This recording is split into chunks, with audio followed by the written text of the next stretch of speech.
নমস্কার বন্ধুরা, আপনারা দেখছেন কুকিং হাউস অফ অনিমা। আজকে একটা দুর্দান্ত স্বাদের বেগুনের রেসিপি তোমাদের সাথে শেয়ার করব। তার জন্য দেখো আমি এখানে দুটো বেগুন নিয়ে নিয়েছি। এই বেগুনগুলো আমি প্রথমে কেটে নেব।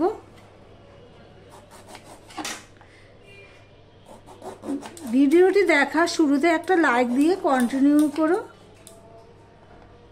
এই বেগুনটাকে আমি 3 ফালি করে নিলাম।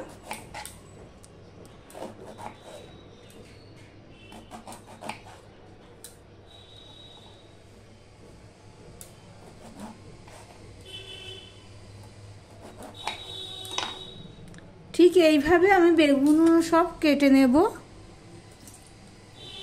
দেখো বন্ধুরা, বেগুনগুলো সব আমি কেটে নিয়েছি। এবার আমি ভালো করে ধুয়ে নেব। বেগুনগুলো ধুয়ে নিয়েছি। এবার আমি এখানে হলুদ দিয়ে দিলাম আর নুন দিয়ে দিলাম। দিয়ে ভালো করে আমি এটা মাখিয়ে নেব। নুন হলুদ দিয়ে ঠিক এইভাবে ঘষে ঘষে মাখিয়ে নেব। দিয়ে আমি 15 মিনিটের জন্য রেখে দেব, যাতে বেগুনটার মধ্যে নুন হলুদ ঢুকে যায়, পুরো সেট হয়ে যায়।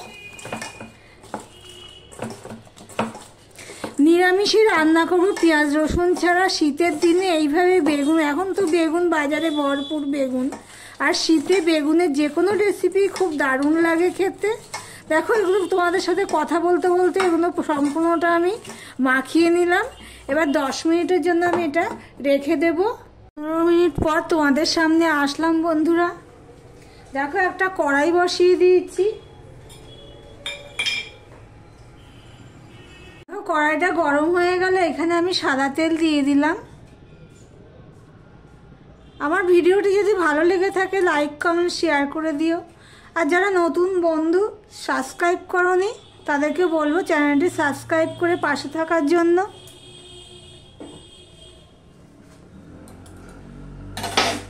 এবারে দেখো, এখানে যে বেগুনগুলো আমি ম্যারিনেট করে রেখে দিয়েছিলাম সেগুলো আমি এবার ভেজে নেব।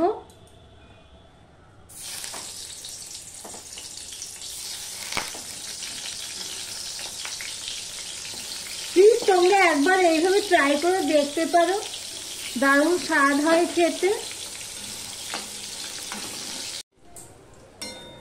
বেগুনের এক পিঠটা দেখো লাল লাল হয়ে ভাজা হয়ে গেছে। এবার আমি অপর পিঠটা এইভাবে ভেজে নেব। সম্পূর্ণ পেঁয়াজ রসুন ছাড়া একটা রেসিপি নিরামিষের দিনে দারুণ খেতে হয়। একটা পদ পাওয়া গেল আর কি। কি রান্না করবো একটা ব্যাপার থেকে যায়। এই বেগুনগুলো ভাজা হয়ে গেছে। এগুলো এক সাইডে তেল ঝরাতে রেখে দিয়ে আমি আবারও কিছুটা দিয়ে দিলাম।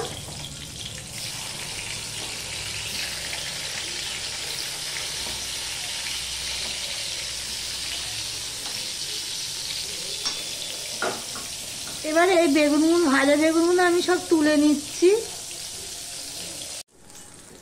সমস্ত বেগুনগুলো দেখো ভাজা হয়ে গেছে। এবার আমি এগুলো তুলে নিচ্ছি।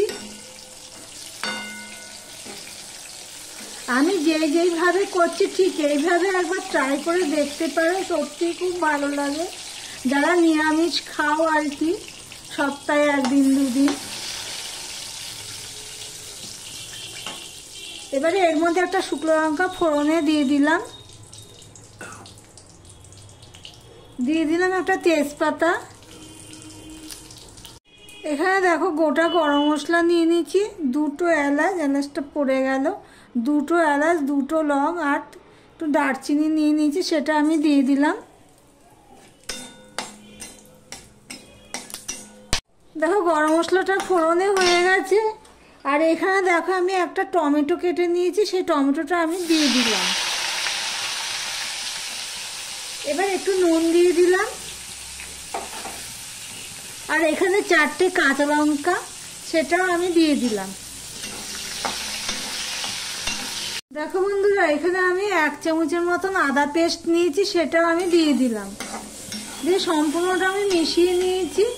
টমেটোটা অনেকটাই নরম হয়ে গেছে। এখানে কিন্তু আমি আর নুন দেবো না, কেননা বেগুন ভাজতে নুন দিয়েছি, টমেটোর মধ্যে নুন দিয়েছি।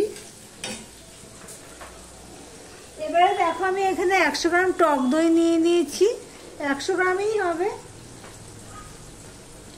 আর এখানে দেখো আমি কিছু মশলা নিয়ে নিয়েছি।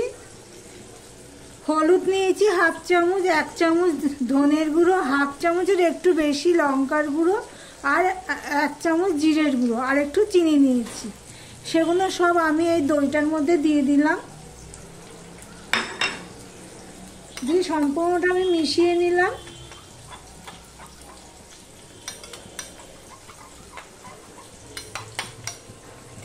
এবার দেখো আদাটাও প্রায় হয়ে এসছে, আদার গন্ধ বেরিয়ে গেছে।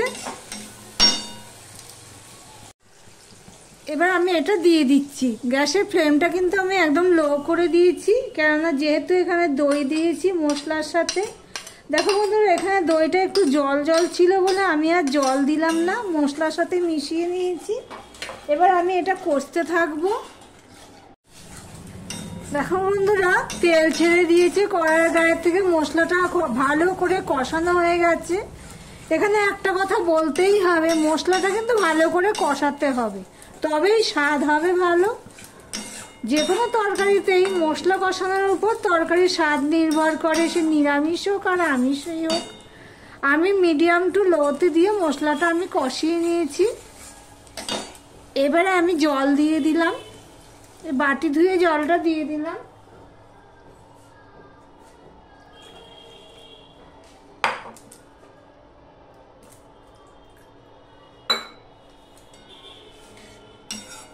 এবার এটা ফুটে ওঠার জন্য আমি অপেক্ষা করব। ঝোলটা দেখো ফুটে গেছে। এবারে যে ভেজে রাখা বেগুনগুলো আমি এক এক করে সব দিয়ে দেব। আমার ভিডিওটি যদি ভালো লেগে থাকে তাই লাইক কমেন্ট শেয়ার করে দিও। আর যারা নতুন বন্ধু ভিডিওটি দেখছো সাবস্ক্রাইব করোনি, প্লিজ সাবস্ক্রাইব করে পাশে থেকো।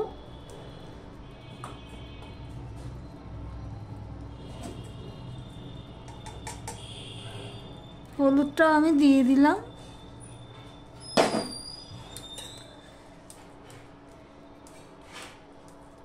এবার আমি এটা ফুটতে দেব 2 মিনিটের জন্য। দেখো বন্ধু, আমি 2 থেকে 3 মিনিট ফুটিয়ে নিয়েছি।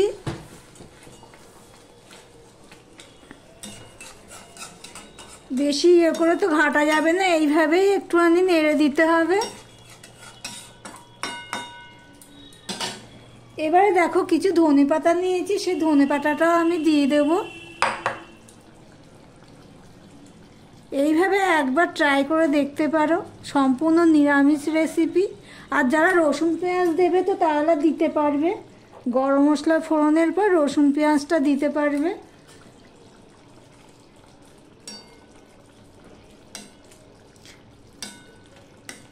ব্যাস, ধনেপাতাটা আমি ঝোলের সাথে ভালো করে চুবিয়ে দিয়েছি। এবারে আমি ঢাকা দিয়ে দিলাম, গ্যাসটা অফ করলাম। ভিডিওটি আজকের মতন এখানেই শেষ করলাম।